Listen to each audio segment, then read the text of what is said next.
Good afternoon, student. Today we are going to discuss the module number 3. The point is law and multinational companies. So today we are going a new topic, that is the law of multinational companies.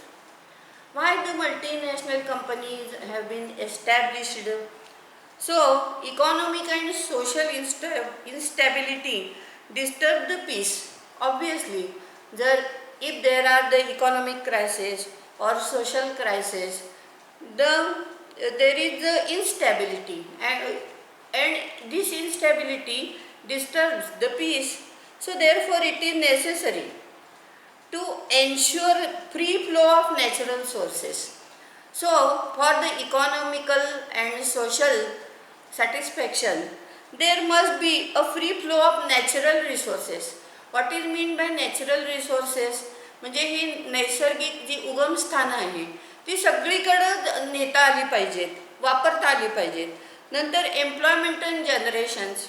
So there must B the employment opportunities must be created. Then improvement in standard of living. माणसांच्या राहणीमान उंचावलं पाहिजे. तर ह्या 3 गोष्टीसाठी काय आहे, तर to solve the economic and social problems of the world. म्हणजे today we are going to discuss a global environment. Not this is limited up to our India. So today's topic is expanded to the all over the world, and these problems is the universal problems. So to solve economic and social problems of the world, so because it is very settled information that poverty results in insecurity. म्हणजे आपल्याला काय करायचं आहे, गरिबीमुळे काय होतं, तर इनसेक्युरिटी, अस्थिरता होते, असुरक्षितता निर्माण होते. मग त्यासाठी आपल्याला काय करायला पाहिजे, तर हे जे आहेत की नॅचरल रिसोर्सेसचा फ्री फ्लो पाहिजे, स्टँडर्ड ऑफ लिव्हिंग वाढलं पाहिजे, नंतर नव्या नव्या नोकरीच्या संधी उपलब्ध झाल्या पाहिजेत, तर इकॉनॉमिकल आणि सोशल फ्रंटवर पीस निर्माण होईल. And with this intention, latter half of the 20th century marked the growth of international trade. आंतरराष्ट्रीय, लक्षात घ्या, आंतरराष्ट्रीय व्यापार आणि establishment of commercial enterprises. So आता आंतरराष्ट्रीय स्तरावर काय निर्माण झालं, तर economic development supported by both technological and political conditions. आता आम्हाला काय पाहिजे, तर आम्हाला इकॉनॉमिकल डेव्हलपमेंट होणं गरजेचं आहे, कारण पॉवर्टीमुळं काय होतं, इनसेक्युरिटी निर्माण होते. तर आम्हाला सेक्युअर होण्यासाठी इकॉनॉमिक अँड सोशॉलॉजी लेवलवर तर आम्हाला काय केलं पाहिजे, तर it must be supported by new technology and political conditions. So with this intention the series of multinational companies, series of multinational agreement on international trade and cooperation. म्हणून काय झाल्या, देशांच्या अंतर्गत मल्टीनॅशनल म्हणजे अनेक देशांचे करार झाले इंटरनॅशनल लेवलवर. कशा संदर्भात, international trade and cooperation. And with this view the multinational companies were established. What is the main intention behind the establishment of multinational companies? There must be free flow of natural sources. म्हणजे समजा आता आपण बघतो की सौदीमध्ये पेट्रोलचे साठे आहेत, तर ते सगळ्यांना मिळाले पाहिजे. नंतर एम्प्लॉयमेंट जनरेशन्स, नव्या नोकरीच्या संधी उपलब्ध झाल्या पाहिजेत. आणि improvement in standard of living, माणसाच्या राहणीमान उंचावलं पाहिजे. तर ह्या तिन्ही दृष्टिकोनातनं इंटरनॅशनल ॲग्रीमेंट झाली ट्रेड संदर्भात. आणि त्यामुळे तर ही जी झाली त्याच्या ह्या अनुषंगाने या ज्या मल्टीनॅशनल कंपनीजची एस्टॅब्लिशमेंट झाली. आता ह्या सगळ्या मल्टीनॅशनल कंपनी, कारण हा युनिव्हर्सल सब्जेक्ट आहे, ग्लोबलाइज सब्जेक्ट आहे, तर there must be international norms for control. आता त्यांच्यावर who is the controlling power? So the international norms were decided and framed. तर त्यांच्यावर कंट्रोल करण्यासाठी काय झालं, हे इंटरनॅशनल लेवलचे काही नॉर्म्स, आता एरवी आपण बघतो आपले जे कायदे असतात ते आपल्या देशापुरते मर्यादित असतात, पण आता हे मल्टीनॅशनल कंपन्यांचे काय असतं, हेडक्वार्टर ॲट मदरलँड आणि बिझनेस इन अदर कंट्रीज, तर त्यांच्यावर काही कंट्रोल असण्याची फार गरज आहे. आणि ह्या उद्दिष्टातनं the international norms for the control where design. Then what is the historical background of this? The Bretton Woods conference held in 1911 was starting point for a new world economy. आता ही जी conference 11 साली जी भरली 1911ला, तर इथनं हा starting point झाला या गोष्टीचा. तर त्यामध्ये असं ठरलं गेलं की 3 institution we have to establish. What is first one? International monetary fund. What is mean by monetary? Monetary म्हणजे पैसे, आर्थिक. तर international monetary fund must be establish. The short form is IMF. Then international bank for reconstruction and development called as world bank. आता हे सगळं आपल्याला globalise बघायचं आहे, आपल्या देशापुरतं नाही आहेत हे विषय. तर त्यामुळं सगळ्या ज्या ह्या इन्स्टिट्यूशन्स आहेत ही इंटरनॅशनल लेवलवर जागतिक स्तरावर एस्टॅब्लिश करायचे आहेत. तर वर्ल्ड बँक और IBRD, what is the short form of the world bank? IBRD, that is international bank of reconstruction and development.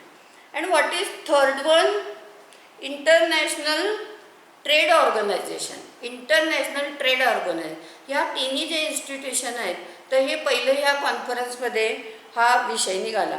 आता द IMF फॉर डिझाईन. आता what is the intention to establish the IMF, that is international monetary fund, is to take care of short term problem in connection with international trade liquidity. आता liquidity म्हणजे conversion into money. तर जे short term problems आहेत international ट्रेडचे, ते कोणी solve करायचे? तर IMFने. नंतर IBRD would help to channel international investment along desired lines.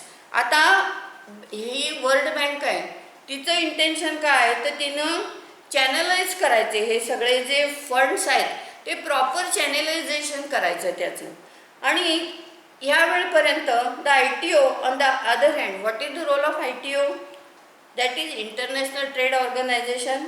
On the other hand would deal with the real side of trading relation. So it will help in the trading relation. Then would help to create a liberal system of free trade. What is the intention? आपल्याला काय पाहिजे? Liberalization पाहिजे. कशासाठी? International ट्रेडसाठी. म्हणजे ते मुक्त व्हायला पाहिजे. आणि the IMF and IBRD came into existence. त्याप्रमाणे IMF आणि IBRD came into establishment. पण WTOची अजून एस्टॅब्लिशमेंट झाली नव्हती. तर आता ह्यामध्ये जे जिनिव्हाला पहिली जी कॉन्फरन्स झाली, तर त्याच्यामध्ये 23 नेशन्सनी पार्टिसिपेशन केलं ह्याच्यात. म्हणजे सुरुवातीला 23rd nations were participate in the conference and result in extensive set of bilateral trade concession which were then extended to all participants. आता जी कन्सेशन्स मिळणार आहेत ती सर्व पार्टिसिपंट देशांना लागू करण्यात आली and incorporated in general agreement on tariff and trade 1947. तर आता पहिलं हे जे इंटरनॅशनल लेवलचं जे नॉन कंट्रोलिंग अथॉरिटी ते काय आहे, तो जो करार झाला त्याला म्हणतात गॅट करार. You might have heard about the GATT करार. सो GATT याचं फुल फॉर्म काय आहे बघा, general agreements on tariffs and trade, असं हे जिनिव्हा कॉन्फरन्समध्ये हे पास केलं गेलं. तर आता what is mean by tariff, पहिलं तुम्हाला त्याचं मिनिंग सांगते टॅरिफचं. टॅरिफ्स म्हणजे a tax or duty to be paid on a particular class of imports or export. म्हणजे त्याचं जे क्लासिफिकेशन केलेलं आहे गुड्सचं, GATT relates with the goods only, that is movable property. तर ह्याच्यावर प्रत्येक क्लासच्या गुड्सवर, इम्पोर्टवर आणि एक्सपोर्टवर एक फिक्स टॅक्स ठरवणं, that is known as tariff. आपण म्हणतो ना टॅरिफ कार्ड, रिक्षामधनं आपण जातो तेव्हा टॅरिफ कार्ड असतं, तो म्हणतो मीटर, त्यांनी मीटरप्रमाणे पैसे लावलेत का आपण बघतो, दॅट इज टॅरिफ. म्हणजे पर्टिक्युलर क्लासच्या गुड्ससाठी इम्पोर्ट करताना आणि एक्सपोर्ट करताना जो एक टॅक्स फिक्स केला जातो, जो इंटरनॅशनल लेवलवर सगळीकडे सारखा असतो, दॅट इज टॅरिफ. आणि जर टॅरिफ आपण वर्ब म्हणून वापरलं, म्हणजे क्रियापद म्हणून, तर fix the price of something according to tariff. मग आता हो जो टॅरिफ ठरला त्याच्याप्रमाणे मग प्राईस ठरवावी लागते. तर दॅट इज वर्ब असेल तर it is fix the price of something according to the tariff. Sir हे दोन विषय तुमच्या लक्षात आले की tax or duty to be paid on a particular class, विशिष्ट पद्धतीच्या वस्तूंवर इम्पोर्ट करताना किंवा एक्सपोर्ट करताना जो टॅक्स बसवला जातो तो टॅरिफ. आणि दुसरं वर्ब म्हणून असेल तर fix the price of something according to tariff, त्या टॅरिफप्रमाणे प्राईस ठरवणे. तर हा मुळात तुम्ही अर्थ समजून घ्या. आता हे ठरवण्यासाठी पहिलं काय केलं गेलं, त्याचा जो करार केला गेला इंटरनॅशनल लेवलवर, गॅट हा काय आहे, करार आहे. आणि त्यामध्ये पार्टिसिपंट्स देश त्याच्यामध्ये त्या सगळ्यांनी मिळून हा करार केलेला आहे, that is known as GATT. And why it is a controlling authority for the international trade. तर जनरल ॲग्रीमेंट, आता त्याचं फुल फॉर्म काय आहे गॅटचा, general agreements on tariff and trade. लक्षात आलं, that is GATT, GATT. It was sign on 30 October 1947. पहिला यामध्ये 23 नेशन्स पार्टिसिपंट होते. आणि हा गॅट करार प्रथम केव्हा पास केला गेला तर 30 ऑक्टोबर 1947ला. कुठं, ॲट जिनिवाला हा झाला, कारण ही इंटरनॅशनल ॲग्रीमेंट्स आहेत सगळी. इंटू फोर्स ऑन 1 जानेवारी 1948. आणि त्याची अंमलबजावणी केव्हा सुरू झाली तर 1 जानेवारी 1948ला. ते GATT was sign at that time by 23rd nations. आता it is who were the signatories, how much nations were the signatories to this GATT agreement. So first of all 23rd nations were signatories for this agreement. And lastly, according to information, 123 nations were participated for this agreement. Lastly, now the what is the principle behind this agreement? हा जो get करार आहे त्याच्या मागं main तत्व काय होतं, काय तत्वाने तो पास केला गेला, तर ट्रेड विदाउट डिस्क्रिमिनेशन. म्हणजे आता पहिलं काय पाहिजे, हा जो आता आंतरराष्ट्रीय देशांच्या मध्ये in between nations and nations हा जो ट्रेड होता, there must not be any discrimination which is the first principle of the GATT agreement. म्हणजे आता आमच्या देशात हा देश मोठा हा लहान असं डिस्क्रिमिनेशन असतं का म्हणे कुठल्या पॉईंटवर, in which each member nation open its market equally to every other. म्हणजे आम्ही कुठलंही ओपन मार्केट आता सुरू करतो, any nation, any participant can open the market anywhere. म्हणजे जसा दुसरा करू शकतो तसं मी करू शकतो. So what is the first principle behind the GATT agreement is there must not be any discrimination between the nations. Then what is the objective of GATT? म्हणजे गॅट करार करताना मेन ऑब्जेक्टिव्ह काय होतं, कुठल्या उद्दिष्टांनी हा करार केला गेला, तर the primary objective of the GATT is to expand international trade by liberating trade. आता सगळ्यात मेन उद्दिष्ट काय सांगा, आम्हाला सगळ्यांना इकॉनॉमिक डेव्हलपमेंट व्हायला हवी, सर्वांना प्रॉस्परस व्हायचे, प्रत्येक देशाला. मग आता त्यासाठी काय गरजेचं आहे, तर इंटरनॅशनल ट्रेड आम्ही एनकरेज केला पाहिजे, अलाउड केला पाहिजे. तर इंटरनॅशनल ट्रेड जर आम्हाला वाढवायचा असेल, देशांच्यातला ट्रेड, तर आम्हाला त्याच्या मागची निर्बंध जे आहेत ते लिबरलाइज केले पाहिजे. So there must be liberalization and globalization of the trade. So this is the main objective. तर त्यामुळं काय होईल, जे पार्टिसिपंट देश जे आहेत ते इकॉनॉमिकली प्रॉस्परस होतील. तर मेन उद्दिष्ट हेच आहे, इकॉनॉमिक ग्रोथ, इकॉनॉमिक डेव्हलपमेंट. कारण इकॉनॉमिक डेव्हलपमेंट झाली की बाकीच्या गोष्टी आपोआप स्थिरता येते, सेक्युरिटी मिळते, स्टँडर्ड ऑफ लिव्हिंग वाढतं, देशाचं प्रगती होते. तर त्यासाठी हा इंटरनॅशनल ट्रेड आणि त्यासाठी लिबरलायझेशन हे मेन ऑब्जेक्ट आहे गॅटचं. नंतर raising the standard of living. आता माणसाचं स्टँडर्ड ऑफ लिव्हिंग केव्हा वाढतं, जेव्हा इकॉनॉमिक डेव्हलपमेंट होते. कारण स्टँडर्ड ऑफ लिव्हिंगला of course there is a need of the amount. So आपलं जे इन्कम आहे that must be enhance so that we can raise our standard of living. म्हणजे पैशाच्या शिवाय आपण स्टँडर्ड ऑफ लिव्हिंग वाढवू शकत नाही.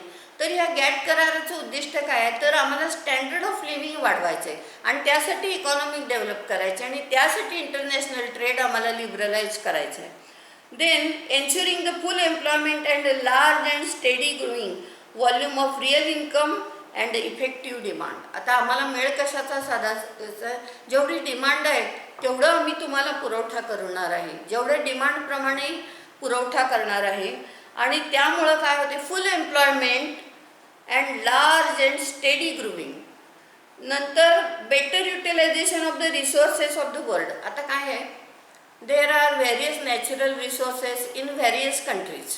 प्रत्येक देशातले रिसोर्सेस आहेत म्हणजे नॅचरल उगमस्थानं ती वेगळी वेगळी आहेत. मग ती फक्त त्या देशानेच न वापरता ते जे नॅचरल रिसोर्सेस आहेत ते सर्वांना वापरायला मिळू देत. तर हे एक उद्दिष्ट आहे. नंतर expansion of production and international trade. आता त्यामुळे काय व्हायचं आहे, आता इंटरनॅशनल ट्रेड आम्हाला एक्सपांड करायचं आहे आणि प्रोडक्शन पण वाढवायचं आहे की त्याच्या अनुषंगाने काय होतं, economic development, standard of living वाढतं, सिक्युरिटी वाढते, स्टॅबिलिटी वाढते. तर ह्या सगळ्याचं मेन ह्या ऑब्जेक्टिव्हनी आम्ही मेन गॅट कराराचं उद्दिष्ट काय आहे, तर हे जे इंटरनॅशनल ट्रेड आहे तो आम्हाला लिबरलाइज करायचा आहे. नंतर convention and main principle of GATT. आता ह्या त्याच्यावर जो controlling authority that is GATT. GATT हा करार आहे तो इन बिटवीन पार्टिसिपंट नेशन्समध्ये झालेला करार आहे. कशा संदर्भात, इंटरनॅशनल ट्रेड संदर्भात. The rule of convention of GATT requires that any propose change. आता त्यात त्यांनी काय ठरवलं बघा, एनी प्रपोज्ड चेंज म्हणजे जो तुम्ही चेंज करणार आहात, प्रपोज्ड आहे म्हणजे अजून केलं नाही, तर it is propose change in the tariff. टॅरिफमध्ये जर काही फरक करायचा असेल और other type of commercial policy किंवा काही कमर्शियल पॉलिसी तुम्हाला चेंज करायची असेल तर मेंबर कंट्री तर should not be undertaken without consultation with other parties to the agreement. आता हे ज्या गॅट कराराला जे जे पार्टिसिपंट आहेत, जे नेशन्स जे सुरुवातीला 23 होते ते मॅक्झिमम 123 झाले.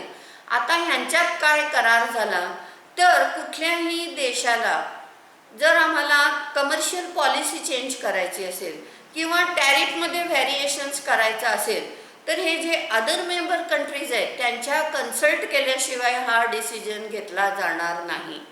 दुसरं, the countries that adhere to GATT should work towards the reduction of tariffs and other barriers to international trade. आता हे जे मेंबर आहेत, पार्टिसिपंट मेंबर आहेत, त्या सगळ्यांचा मेन प्रयत्न कशासाठी झाला पाहिजे, तर हे टॅरिफ आम्हाला कमी करायचं आहे. टॅरिफ म्हणजे मिनिमाइज करायचं आहे आम्हाला, टॅरिफ हे कमी करायचं आहे. आणि दुसरं, जे इंटरनॅशनल ट्रेडमध्ये जे बॅरियर्स आहेत म्हणजे जी विघ्न येतात इंटरनॅशनल ट्रेडिंग करताना ती आम्हाला कमी करायची आहेत आणि ती ओव्हरकम करायची. तर प्रत्येक पार्टिसिपंट नेशन्सचे प्रयत्न कशासाठी असला पाहिजे, तर the reduction in tariff and remove the barriers of the international trade. हा प्रत्येक पार्टिसिपंट मेंबर कंट्रीचा प्रयत्न पाहिजे. नंतर द गॅट रूल्स प्रोव्हाइड. आता गॅटचे कराराप्रमाणे नियम काय म्हणतात? Non discrimination. पहिलं बेसिक प्रिन्सिपल काय आहे गॅटचं? तर there should not be any discrimination, म्हणजे भेदभाव नाही. There should not be any discrimination between the countries and any nation can open the market equally just as other. नंतर फेअर कॉम्पिटिशन. स्पर्धा नक्की पाहिजे, पण ती कशी पाहिजे? फेअर. आपण एक लक्षात घ्या, स्पर्धा असल्याशिवाय आपण अथक मेहनत घेत नाही. समजा तुमची कुठली तरी स्पर्धा आहे, कॉम्पिटिशन आहे, मग तुम्ही त्या प्रयत्न करता. तर स्पर्धाही पाहिजे. माणसाच्या डेव्हलपमेंटसाठी देअर मस्ट बी कॉम्पिटिशन. पण ती कशी पाहिजे? The competition between the trader nation is very much fair. म्हणजे ज्याला आपण हेल्दी स्पर्धा म्हणतो, म्हणजे हेल्दी कॉम्पिटिशन पाहिजे. म्हणजे ह्याला खाली काढतो, त्याला फसवतो, अशी नको आहे. तर मी कसं बेटर करीन ह्यातून आम्हाला स्पर्धा. तर तशा स्पर्धेला काय म्हणतात? The fair competition. नंतर the rational settlement of international trade dispute.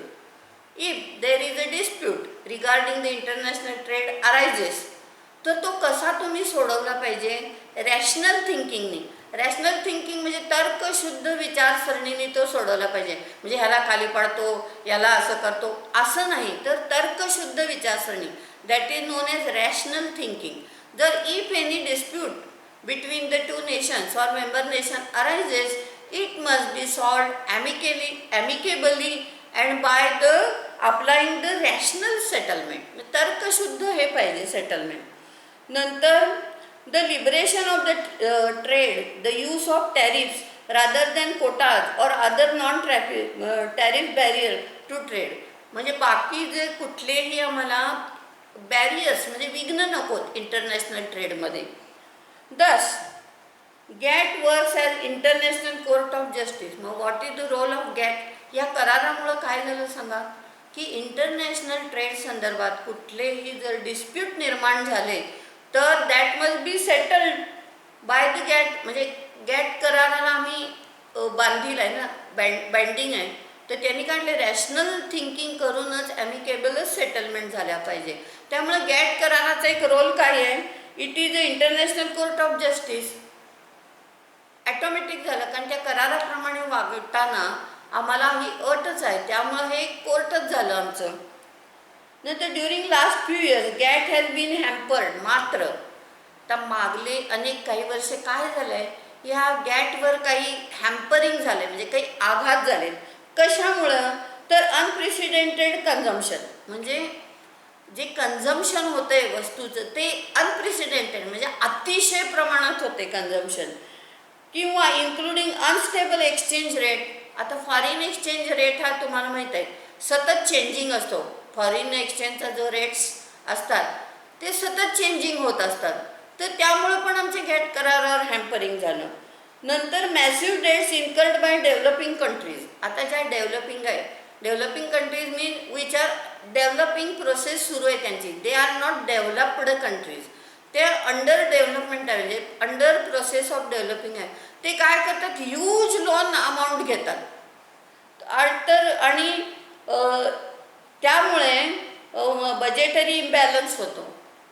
नंतर रायझिंग फ्युएल प्राईस. आपल्याला हे माहीतच आहे, इंटरनॅशनल लेवलवर सारख्या फ्युएलच्या किमती सारख्या वाढत असतात.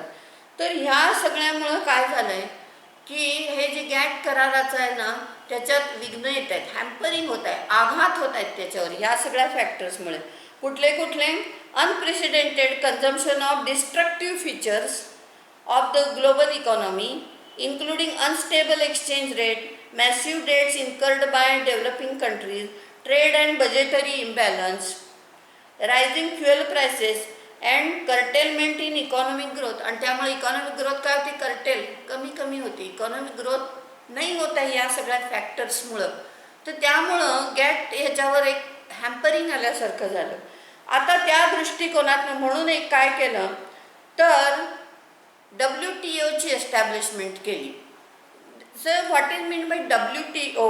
World trade organization. आता हे कशासाठी झालं तर गॅटला सप्लिमेंटरी म्हणून हे WTOची एस्टॅब्लिशमेंट झाली. This is supplement to the GATT. म्हणजे गॅटमध्ये काय जे लूपहोल्स राहिले असतील ते आम्हाला ओव्हरकम करायचे. तो it is a supplemented factor to the GATT. म्हणजे गॅटला सप्लिमेंट म्हणून WTO that is world trade ऑर्गनायझेशनची झाली. आणि आत्तासुद्धा करंट पोझिशन काय आहे तर गॅटचे जे रूल्स, गॅट अस्तित्वात आहे. आजही गॅट कराराचं अंमलबजावणी सुरू आहे गुड्सपुरती. पण ते त्यातले जे रूल्स आहेत ते आता त्याच्यापेक्षा जे इंटरनॅशनल जे लॉज आहेत, इंटरनॅशनल लेवलचे आहेत, दॅट विल प्रिव्हेल. म्हणजे गॅटपेक्षा ते इंटरनॅशनल जे लॉज आहेत ते प्रिव्हेल होतात आता. पण गॅट सध्या अस्तित्वात आहे गुड्ससाठी. पण त्याला आता सप्लिमेंट कशात आला तर WTO हा सप्लिमेंट आला. आणि आता त्यामध्ये जी ॲग्रीमेंट्स झालेली आहेत त्याप्रमाणे सगळं वर्किंग हे होतं. तर आता हा कधी अस्तित्वात आला, एस्टॅब्लिशमेंट कधी झाली WTOची तर 1 जानेवारी 1995ला. म्हणजे 1 जानेवारी 1995ला WTOची एस्टॅब्लिशमेंट झाली. A new body setup to supplement GATT. म्हणजे मेन उद्दिष्ट काय आहे या WTOचं टू सप्लिमेंट द गॅट. म्हणजे गॅटला पुरवणी आहे ही. The WTO accepted the objective of GATT. आता WTOने काय ॲक्सेप्ट केली, जी ऑब्जेक्टिव्ह गॅटची होती तीच ॲज इट इज WTOने पण ॲक्सेप्ट केली विथ सम एक्सटेन्शन. मात्र त्यामध्ये थोडं एक्सटेन्शन घेतली त्याने, कारण आता आम्हाला थोडं वाढवायचं आहे ते. The main objective are as follows. आता WTOची मेन ऑब्जेक्टिव्ह कुठली आता एक लक्षात घ्या. जी गॅटची ऑब्जेक्टिव्ह आहे ती ॲज इट इज आम्ही अडॉप्ट केलेली आहे WTOने, बट विथ सर्टन एक्सटेन्शन्स. त्यामुळे दोन्हीची ऑब्जेक्टिव्ह एकच आहे. आता कुठली आहेत बघा. Fair and free international trade among the members on the basis of reciprocating non discrimination. सगळ्यात महत्त्वाचं काय, डिस्क्रिमिनेशन नाही देशांच्यामध्ये कुठल्याही स्तरावर.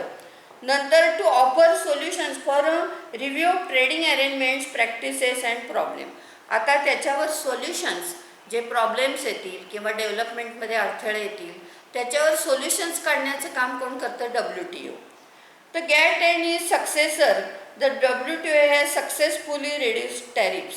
आता गॅट ठेवल्या म्हणून काय म्हटलं जातं, WTOला काय म्हणलं जातं, WTO is a successor of GATT. म्हणजे सक्सेसर मीन्स वारसच आहे, तो गॅटचाच वारस आहे. आणि तो आता सक्सेसफुल कशात झाला आहे WTO तर टॅरिफ रिड्यूस करण्यामध्ये. कारण हे मेन ऑब्जेक्टिव्ह आहे ना आपलं गॅटचं, तर त्यामध्ये WTO आता सक्सेसफुल झालेलं आहे.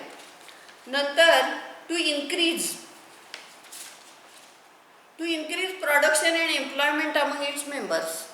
आता प्रोडक्शन वाढवण्यात सुद्धा सक्सेसफुल झालेलं आहे. नंतर to raise standard of living through full utilization of resources. म्हणजे काय आहे तर हे पण ऑब्जेक्टिव्ह सगळी गॅटसारखीच आहेत विथ सम एक्सटेन्शन. तर आता आम्हाला काय करायचं आहे, स्टँडर्ड ऑफ लिव्हिंग वाढवायचं आहे लोकांचं, म्हणजेच इकॉनॉमिक डेव्हलपमेंट साधायचे through international trade. To protect environment for sustainable development. हे सगळ्यात महत्त्वाचं आहे. आता हे सगळं करताना सस्टेनेबल डेव्हलपमेंट म्हणजे हे एन्व्हायरमेंट जे आहे ते आम्हाला पुढच्या पिढीसाठी पण ॲज इट इज सुरक्षित ठेवायचं आहे. तर हे पण उद्दिष्ट WTOमध्ये आहे की एन्व्हायरमेंटल पण प्रोटेक्शन व्हायला पाहिजे. नाहीतर एन्व्हायरमेंटचा ऱ्हास करून पुढच्या पिढ्या काय करायचं. तर it is main objective also to protect environment for sustainable development. नंतर to ensure that developing countries secure and better share of the growth in international trade. आता या ज्या डेव्हलपिंग कंट्री आहे म्हणजे ज्यांची डेव्हलपमेंट प्रोसेस सुरू आहे तर त्यांनासुद्धा उत्तम हिस्सा मिळाला पाहिजे इंटरनॅशनल ट्रेडमध्ये, तरच त्यांची डेव्हलपमेंट होणार ना. जे ऑलरेडी डेव्हलप्ड कंट्रीज आहेत ते डेव्हलप्ड आहेत, पण ज्या डेव्हलपिंग प्रोसेसमध्ये आहेत त्यांनासुद्धा इक्वल शेअर जर मिळाला तर त्यांचं डेव्हलपमेंट प्रोसेस लवकर होईल. तर या सगळ्यावरनं एक कन्क्लुजन काय निघतं बघा. GATT and WTO afforded a platform to settle trade disputes. आणि त्यामुळं जर इंटरनॅशनल लेवलवर जर काही ट्रेड डिस्प्यूट झाले तर सेटलमेंट करायला आम्हाला एक प्लॅटफॉर्म मिळाला. It functions on the basic principle of non discrimination. हे कायम लक्षात ठेवा. यांचं बेसिक प्रिन्सिपल काय आहे गॅटचं आणि WTOचं non-discrimination. There should not be any discrimination on any point. Everyone can open their market just as others. Better share तर it function on the basic principle of non discrimination. लक्षात ठेवा हे. It safeguards the interest of smaller trading nation. जे लहान लहान देश आहेत तर त्यांचा पण इंटरेस्ट प्रोटेक्ट केला जातो, कारण देर इज नो डिस्क्रिमिनेशन. कुठल्याच पॉईंटवर डिस्क्रिमिनेशन नसल्यामुळे त्यांचा सुद्धा इंटरेस्ट सेफगार्ड केला जातो, लहान लहान देशांचा सुद्धा. So this is a conclusion. तर गॅट आणि WTO हे काय आहे? इंटरनॅशनल ट्रेडवर जे टॅरिफ कमी करणे आणि लिबरलायझेशन करणे आणि त्यांच्यातले डिस्प्यूट्स सेटल करणे. तर ह्या सगळ्यामुळं काय होतं, ही जे आहेत ते इंटरनॅशनल नॉर्म्स फॉर कंट्रोलिंग आहेत. हे इंटरनॅशनल ट्रेडवर हे दोन कंट्रोल आहेत, गॅट करार आणि WTO. नाव आता we will discuss the another point, meaning of multinational company, ज्याला इन शॉर्ट आपण काय म्हणतो, MNCs, म्हणजे मल्टीनॅशनल कंपनीज. आता मल्टीनॅशनल कंपनी म्हणजे काय असतं सांगा? एका देशात त्यांचं हेडक्वार्टर असतं आणि त्यांचा बिझनेस अनेक देशात असतो, 3-4 अनेक देशात असतो, म्हणून त्याला काय म्हणतो मल्टीनॅशनल, म्हणजे अनेक देशात. म्हणजे समजा अमेरिकेची एक कंपनी आहे तर आपल्या भारतातही त्यांचा बिझनेस असेल, दुसऱ्या कुठल्याही देशात असेल, तर these are the multinational companies. आणि तुमच्या इंजिनियर लोकांच्या दृष्टीने महत्त्वाचं काय, तर तुम्हाला या मल्टीनॅशनल कंपनीमध्ये जे जॉब ऑफर येतात, तुम्हाला भारतात राहून एम्प्लॉयमेंट अपॉर्च्युनिटीज मिळतात या मल्टीनॅशनल कंपनीजमुळं. तर त्यामुळं ही एम्प्लॉयमेंट एक जनरेट होतं या मल्टीनॅशनल कंपनीमुळं. तर MNC or corporation is a company which has its home in the country. म्हणजे तिचं होम म्हणजे आपलं घर म्हणतो, म्हणजे हेडक्वार्टर कुठं असतं, त्यांच्या होम कंट्री. म्हणजे अमेरिकेची कंपनी आहे तर हेडक्वार्टर कुठं आहे, अमेरिकेत. And but operates and lives under the laws and custom of other countries. पण त्यांचे बिझनेस कुठे आहेत, म्हणजे अमेरिकेत आहेतच. अमेरिकेची कंपनी असेल तर अमेरिकेत आहेतच. या व्यतिरिक्त समजा भारत आणि इतर जे देशामध्ये असतील त्यांचे ब्रँच आणि ऑपरेशन्स, तर त्याला म्हणतात MNC, म्हणजे मल्टीनॅशनल कंपनी. आता त्यांचं हेडक्वार्टर असतं ती त्यांची काय मदरलँड, होमलँड, आणि जिथं त्यांचं बिझनेस एक्सपान्शन आहे ज्या इतर देशात, त्यांना म्हणायचं host countries. They are the host countries and where the headquarter is situated it is a home country. It is also called as transnational organization. MNCनं काय म्हटलं जातं, sometime it is called as transnational organization. MNC defined as a large business company. Generally हे काय असतात, multinational कंपन्या काय असतात, त्यांचं ह्यूज कॅपिटल असतं आणि मोठ्याच कंपन्या असतात त्या. Large business companies control predominantly by nationals of countries in which their headquarter are situated. पण त्या डॉमिनेशन कोणाचं असतं, जिथे हेडक्वार्टर आहे ज्या देशात, त्यांच्या डॉमिनेशन खाली हे बाकी सगळं वर्किंग होत असतं. But which operating activities spread across many different countries एम्प्लॉईंग thousands of worker. आणि त्यामुळं काय होतं सांगा, थाउजंड्स ऑफ वर्कर्सना, एम्प्लॉईजना अपॉर्च्युनिटी मिळते ना, एम्प्लॉयमेंट अपॉर्च्युनिटीज मिळतात. आता समजा भारतामध्ये जे इंजिनियर आहेत ते एखाद्या मल्टीनॅशनल कंपनीत आहेत, अमेरिकेची कंपनी आहे असं धरा, तर तुम्हाला इथं भारतामध्ये राहून तुम्ही संधी मिळते, तुम्हाला परदेशी जाण्याची सुद्धा गरज नाही. तर अशा अनेक संधी ज्या आपण आता सध्या बघतो, इंजिनियर्स बरेच जे आहेत एम्प्लॉयमेंटमध्ये, ते बरेचसे मल्टीनॅशनल कंपनीमध्ये आहेत, त्यामुळे त्यांना इथंच एम्प्लॉयमेंट अपॉर्च्युनिटी मिळू शकते. तर what is the basic feature of the MNC. आता बेसिक फीचर काय बघा, MNC is a big company having huge financial resources. मोठ्या कंपन्या असतात, त्या खूपच मोठ्या कंपन्या असतात, त्यामुळे त्यांच्याकडं फायनान्शियल रिसोर्सेस खूप असतात. It is a legal person separate from its members. आता आपण ज्या कंपनीच्या किंवा कॉर्पोरेशनच्या ज्या कॅरेक्टरिस्टिक्स बघितल्या आपण, ते ह्यांनाही लागू आहे. म्हणजे मल्टीनॅशनल कंपन्या पण काय आहे, कायद्याच्या दृष्टीने सेपरेट लिगल एंटिटी आहे फ्रॉम इट्स मेंबर्स. जसं आपण बघितलं कंपनीच्या ह्याच्यात, the company is a separate legal entity distinct from its members, म्हणजे शेअर होल्डरपासून ती वेगळी. तसंच मल्टीनॅशनल कंपनीला पण तेच फीचर आहे. नंतर देर is a few thousand MNCs operating from USA. आता सगळ्यात मोठ्या मल्टीनॅशनल कंपन्या कुठल्या देशात आहेत बघा? USA, great Britain and Japan. हे मेन 3 जे बलाढ्य देश आहेत, जे डेव्हलप्ड कंट्रीज आहेत, त्यांच्या खूप MNCs आहेत. They are controlling factories. कुठल्या कुठल्या आहेत बघा त्यांचे? कंट्रोलिंग फॅक्टरीज, माइन्स म्हणजे काही आहेत खाणी, mines, oil as well as refineries and plantation etcetera throughout the world. त्यांचं कुठं थ्रूआउट द वर्ल्ड त्यांचा बिझनेस आहे बघा, एक्सपांड झालेला. कंट्रोल और अकाउंट फॉर 1/3 वर्ल्ड प्रोडक्शन. म्हणजे जनरली ह्या 3 देशांच्या ज्या, म्हणजे ते किती डेव्हलप्ड कंट्रीज आहेत बघा, की साधारण देशाचं जे प्रोडक्शन आहे त्यातलं 1/3 प्रोडक्शन ऑलमोस्ट ह्या कंपन्यांच्या थ्रू होतं. म्हणजे इतक्या मोठ्या कंपन्या आहेत ह्या. दे एक्सपोर्ट कॅपिटल. आता ते काय काय निर्यात करतात बघा, ह्या ज्या MNCs आहेत त्या एक्सपोर्ट काय काय करतात बघा. कॅपिटल म्हणजे तुम्हाला फायनान्शियल रिसोर्सेस देतात. नंतर टेक्नॉलॉजी त्यांचे, आता समजा अमेरिकेतली टेक्नॉलॉजी खूप डेव्हलप्ड आहे, आपल्याला ते टेक्नॉलॉजी पण देतात ना सगळी त्यांची. नंतर स्किल, ज्या ह्याच्यात त्यांचं स्किल आहे, कौशल्य आहे, आणि मॅनेजमेंट टू अदर कंट्रीज. म्हणजे आपल्याला मल्टीनॅशनलचा काय फायदा आहे की त्यांची टेक्नॉलॉजी, त्यांचे फायनान्शियल असिस्टन्स, त्यांचं स्किल हे आपल्याला कायदेशीर मार्गाने मिळतं. Each MNC they may make direct investment in foreign country. आता या MNCs एवढे ह्यूज कंपन्या असतात की ते फॉरेन कंट्रीमध्ये डायरेक्ट इन्व्हेस्टमेंट करतात. म्हणजे अमेरिकेची कंपनी आहे तर ती जपानमध्ये इन्व्हेस्ट करू शकते. नंतर each MNC has its head office in its motherland. म्हणजे मदरलँड म्हणजे आपली मातृभूमी.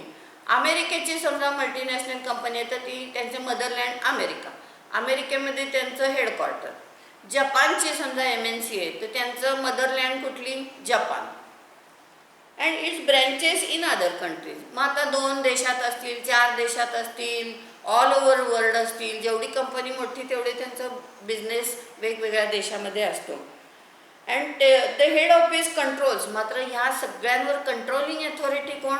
Head office. म्हणजे अमेरिकेची कंपनी असेल तर पूर्ण डॉमिनेशन कुणाचं असतं? अमेरिकेचं. म्हणजे कुठल्याही देशात असू देत त्यांचा business, controlling authority headquarter. The head office control the whole managerial, financial and technical resources, purchasing, marketing, research are organise, managed and control by the head office. हे सगळ्यात महत्त्वाचं. ह्या सगळ्याचं ऑर्गनायझेशन कोण करतं? या सगळ्यात कंट्रोल कोण करतं? या सगळ्याचं मॅनेजमेंट कोण करतं? हेडक्वार्टर. म्हणजे अमेरिकेची समजा कंपनी आहे, अनेक देशात तिचा बिझनेस आहे, पण ह्या सगळ्याची कंट्रोलिंग अथॉरिटी हेडक्वार्टर म्हणजे America. If company ordinates all it's branches. तर वेगवेगळे ऑर्डिनेट्स म्हणजे अध्यादेश म्हणतात. तर ह्या संदर्भातले जे नियम रूल्स असतील ते कोण इश्यू करतं? Headquarter. The primary object of the MNC is to gain profit. आता मेन उद्दिष्ट काय आहे MNCचं? काय देशसेवा करणं किंवा सामाजिक कार्य करणं ही उद्दिष्ट नाहीत. गेनिंग द प्रॉफिट म्हणजे हा प्युअरली एक बिझनेस आहे, लक्षात ठेवा. MNC is a purely business and in gaining profit it's main objective. Profit मिळवणे हा धंदा आहे शेवटी. The most important characteristic feature is the existence of simultaneous productive capacity in many countries. आणि मेन याची काय आहे? एकाच वेळी सायमल्टेनियसली अनेक देशात त्यांचं प्रोडक्शन सुरू असतं. Thus, it is accommodated direct and conflicting objective. नंतर मेरिट्स ऑफ MNC सगळ्यात महत्त्वाचं. आता या मल्टीनॅशनल कंपनीचा काय फायदा आहे, म्हणजे काय काय त्याचे मेरिट्स आहेत? तर पहिलं, the MNC have been viewing the entire planet as one market place and they are going to this point. म्हणजे आता त्यांचा बिझनेसचा विस्तार किती आहे? सबन प्लॅनेट लेवलवर त्यांचं बिझनेस सुरू आहे. एकाच मार्केटिंग खाली वन मार्केट आहे ते. शेवटी अमेरिकेची जी कंपनी आहे, बिझनेस अनेक देशात असले तरी ते सगळं मिळून वन मार्केट आहे. नंतर MNC have plenty of financial resources. आर्थिकदृष्ट्या ते इतक्या साऊंड असतात, त्यांना फायनान्शियल अनेक रिसोर्सेस असतात, त्यामुळं फायनान्शियली ते इतक्या बलाढ्य कंपन्या असतात. They having capacity to establish factories in various states. म्हणजे त्यांची केवढी कपॅसिटी असते फायनान्शियल, अनेक देशात त्या फॅक्टरी एस्टॅब्लिश करू शकतात. अदरवाईज समजा भारतातला एखादा व्यक्ती आहे, तो किती भांडवल उभं करू शकणार, किती लेवलची कंपनी उभी करू शकणार, किती लेवलचे.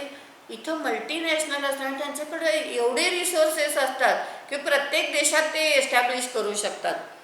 The research work done by MNCs is very useful. आता जे रिसर्च वेळोवेळी ह्या MNC थ्रू जे रिसर्च वर्क होतं ते पण पुन्हा कुठल्या लेवलने होतं बघा. Because very useful because MNCs spread the scientific knowledge of management through out the world. आता ते जे रिसर्च होऊन त्यांना जे रिझल्ट्स मिळतात ते सर्व ब्रँचेसनाही ते पुरवतात.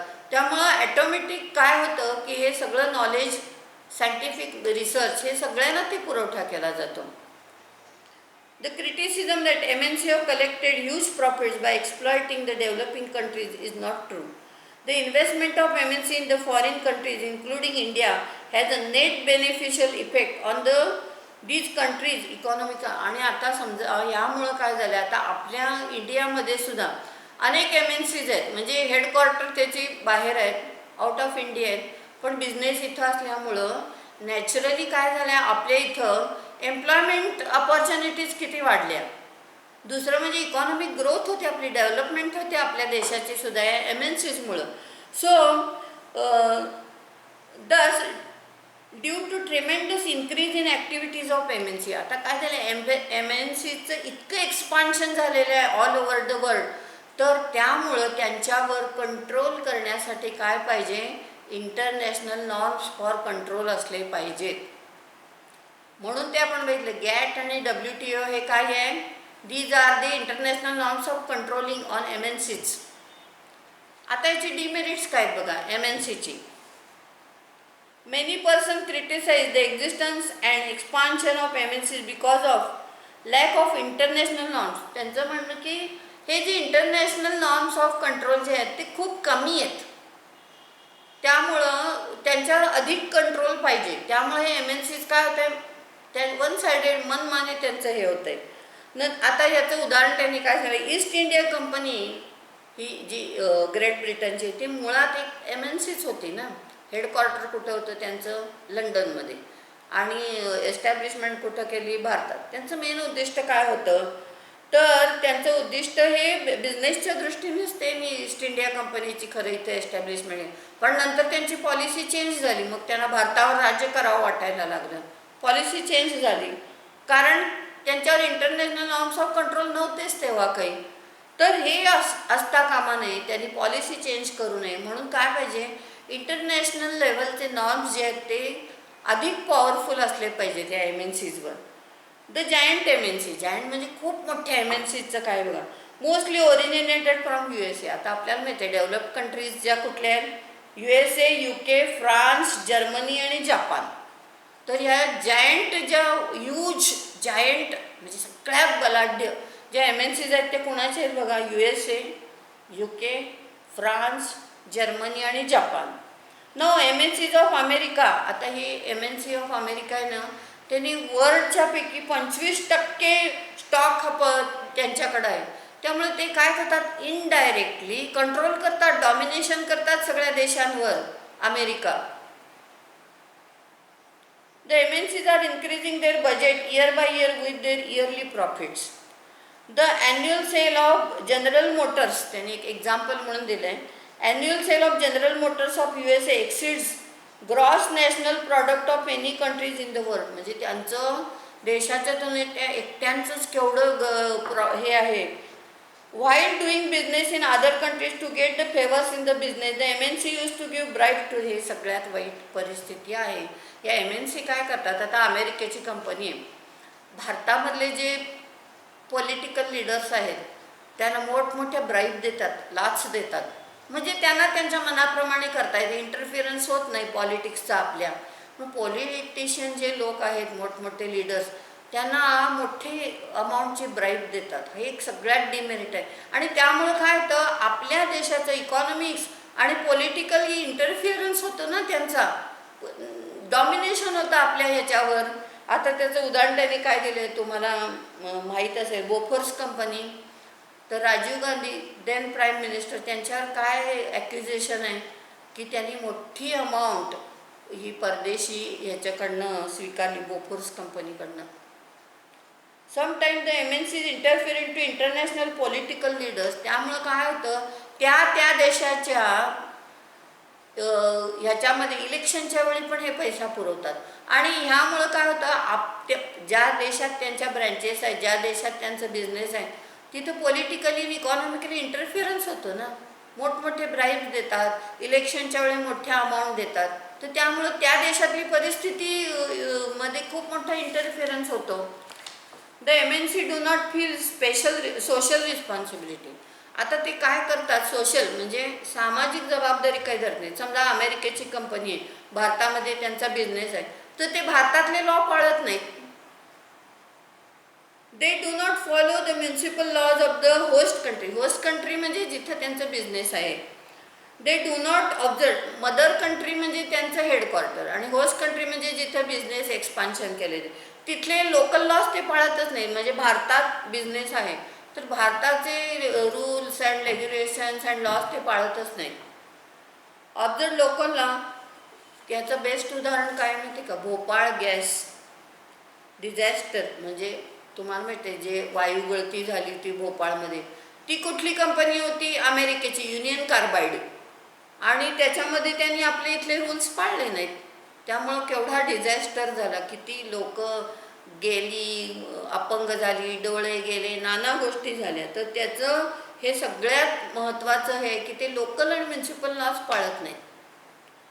आता म्हणून मग आता त्यांनी काय ठरवलं, या इंटरनॅशनल लेवलवर काही नॉर्म्स ठरवलेले आहेत. पुन्हा काय, तर MNC is having primary purpose to make business and gain profit. तुमचं उद्दिष्ट काय आहे, मेन पैसा कमावणे. हेच MNCचं जर मेन ऑब्जेक्टिव्ह आहे, तर तुम्ही दुसऱ्या देशाच्या पॉलिटिकल स्थितीत, इकॉनॉमिकमध्ये इंटरफिअरन्स करता कामा नये. त्या परिस्थितीत त्या देशाला धक्का पोचता कामा नये. तुम्ही प्रॉफिट्स वाढवा, कारण मेन तुमचा ऑब्जेक्टिव्हच काय आहे, टू गेनिंग द प्रॉफिट. हा बिझनेस आहे. बिझनेस आहे तर बिझनेसमन सारखे राहा, इतर क्षेत्रात इंटरफिअर करू नका त्या देशाच्या. नंतर MNC should follow the norms of international law. आता इंटरनॅशनल लॉ आहे, जो पब्लिक इंटरनॅशनल लॉ आहे, म्हणजे जो इंटरनॅशनल ॲप्लिकेबल आहे, तर ते पण त्यांनी फॉलो केलं पाहिजेत. आणि शिवाय त्यांनी जिथं ब्रँचेस आहेत, जिथं बिझनेस एक्सपान्शन आहे, तिथले लोकल लॉ पण पाळले पाहिजेत त्यांनी. नंतर the MNC should not provide any financial or other types of assistance to the political party. ते काय करतात, इलेक्शनच्या वेळी पैसे द्यायचे. म्हणजे थोडक्यात काय आहे, आपल्या ह्याच्यात करून घ्यायचं. त्यामुळं ते त्यांचीच मनमानी राहते त्या देशाची. पॉलिटिकल लीडरना किंवा कुठेतरी मदत करायची फायनान्शियल, असं त्यांनी करू नये दुसऱ्या देशात. म्हणजे जिथं बिझनेस वाढवला आहे तिथं हे करू नये, त्यांच्या देशात करू देत. तर म्हणजे थोडक्यात काय, ते बिझनेसमन आहेत ना, बिझनेसमननी बिझनेसमन सारखंच राहावं, बाकी क्षेत्रात त्यांनी डोकावू नये, इंटरफिअरन्स करू नये, असे इंटरनॅशनल स्वतः नॉर्म्स ठरवलेत. The MNC should not provide any financial or other types of assistance to the political parties in the country. राजकीय पुढाऱ्यांना पैसे देत बसतात की ते गप्प होतात. MNCs are liable to pay compensation for wrongs done and injury caused to general public as declared in Bhopal केस. आता युनियन कार्बाइड ही कंपनी अमेरिकेची, आणि लिकेज कुठं झालं, भोपाळला. मग तिथं तुम्ही कॉम्पेन्सेशन द्यायलाच पाहिजे. म्हणजे तिथल्या कायदे हे तुम्ही पाळलेच पाहिजेत. नंतर MNC should not try to spoil the economy of the country. सगळ्यात महत्त्वाचं, ज्या देशात तुम्ही बिझनेस एक्सपान्शन करताय, जिथं तुम्ही ब्रँचेस काढताय, तिथल्या तुम्ही इकॉनॉमिकला हात लावता कामा नये अजिबात. इकॉनॉमिक इवन पॉलिटिक्समध्ये सुद्धा त्यांनी इंटरफिअरन्स करता कामा नये. In short, MNC are the business organisation. काय आहेत MNC कशासाठी, फॉर गेनिंग द प्रॉफिट. तुम्ही बिझनेसमन आहात ना, तर you should behave like a businessman organisation. तुम्ही बिझनेस व्यापार करताय, व्यापाऱ्यांप्रमाणेच राहा. अन्य क्षेत्रात you should not interfere in the political or economical condition of the other countries. So with this we have completed the multinational company and international norms for the control. So at next lecture we will discuss the FEMA, Foreign Exchange Management Act, and then we will complete our third module, that is corporate law. With this I close here, and good day.